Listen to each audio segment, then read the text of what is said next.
Le Ndaje, c'est un espace créé par l'association Sénégal Action Féministe pour permettre aux activistes féministes, aux experts, aux professionnels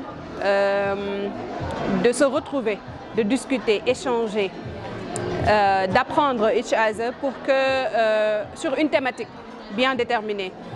À cette deuxième édition, on a choisi de discuter, réfléchir sur la santé, le droit à la santé sexuelle et reproductive. Donc ce Ndaje aussi est un prétexte pour aussi parler de l'hygiène menstruelle. L'hygiène menstruelle aujourd'hui qui est une problématique de l'heure en fait.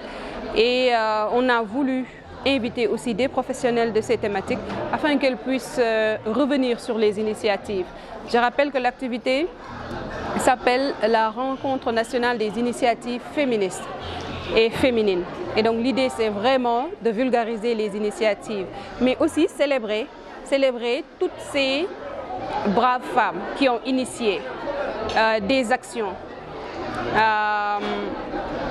afin qu'on puisse reconnaître et les remercier pour leur engagement, pour tout ce qu'elles font, pour que le droit des femmes puisse être appliqué comme il se doit au Sénégal. Concernant les dispositions discriminatoires qui sont au niveau du Code de la famille, je pense que ce sera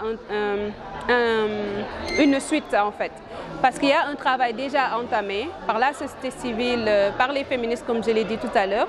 Il y a plusieurs articles qui ont été jugés discriminatoires à l'exemple de l'article 111 qui parle de l'article 196. Mais il y a plusieurs dispositions qui sont jugées discriminatoires et qui sont aujourd'hui dénoncées par les féministes, on va dire, et qui amènent en fait ce sujet-là dans l'opinion publique parce qu'en fait, nous pensons, mais sincèrement et fermement, que cette code mérite d'être révisée.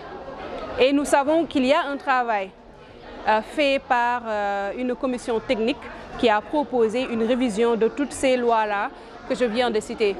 Donc nous allons continuer cette demande, nous allons accompagner la société civile parce que nous pensons que c'est une loi de consensus, c'est un code de consensus. Donc quand il faudra le